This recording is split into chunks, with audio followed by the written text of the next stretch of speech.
Jeps, eli katsotaan tällä videolla vähän tämän uuden Bluetooth Start Stop näytön toimintoja läpi. Näytöstä löytyy käyttökytkin.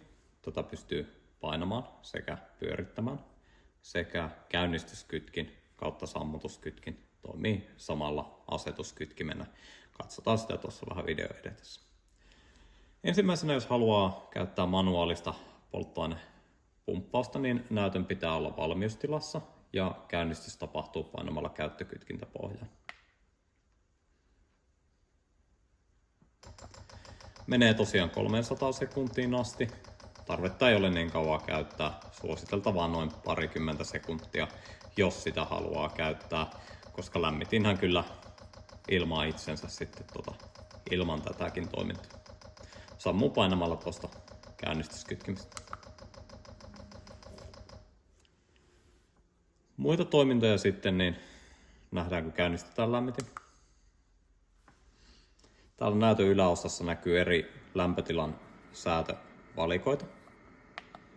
Eli tämä ensimmäinen valikko täällä on automaattinen lämpötilan säätö, eli jos halutaan asettaa vaikka, että lämmittäisi tilan 30 asteeseen, niin siinä tapauksessa pyöritään 30 ja jätetään siihen. Sitten lämmitin säätelee puhallusnopeutta sen mukaan, että se sen saavuttaa. Ja sitten kun on saavuttanut, jos meinaa nousta yli, niin se laskee puhallusnopeutta. Seuraava valikko on manuaalinen lämpötilasäätö. Täällä näkyy palkit alhaalla.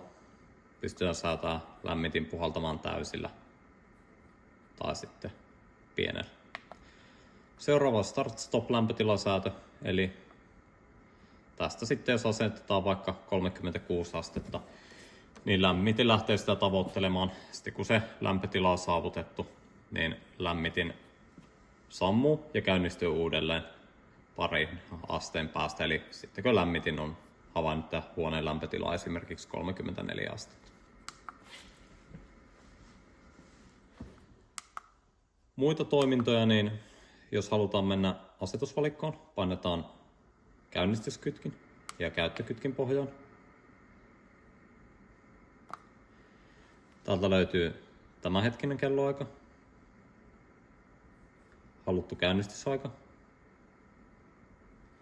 haluttu käyntiaika käynnistyksen jälkeen, ajastimen käyttökytkin päälle tai pois, eli tästä kun laitetaan päälle, niin lämmitin silloin käynnistyy haluttuna aikana.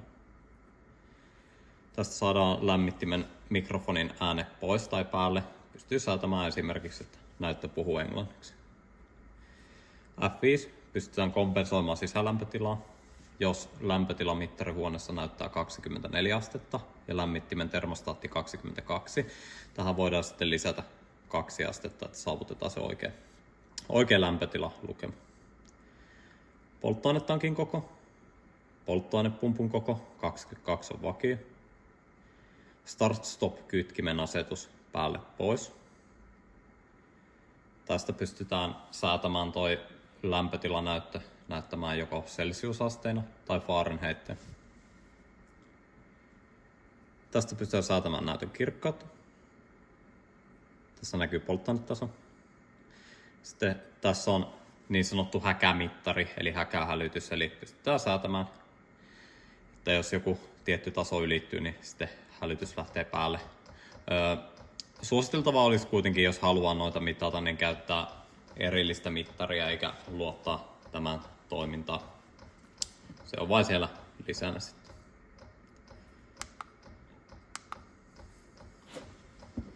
Näytöstä vielä löytyy yksi eri valikko.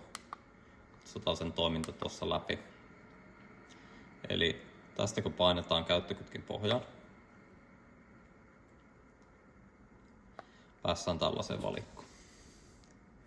Eli tässä on käytännössä valmistenumero, tunnistenumero näytöllä. Tästä nähdään vikakoodit, jos sellaisia on. Tästä nähdään kotelon lämpötila.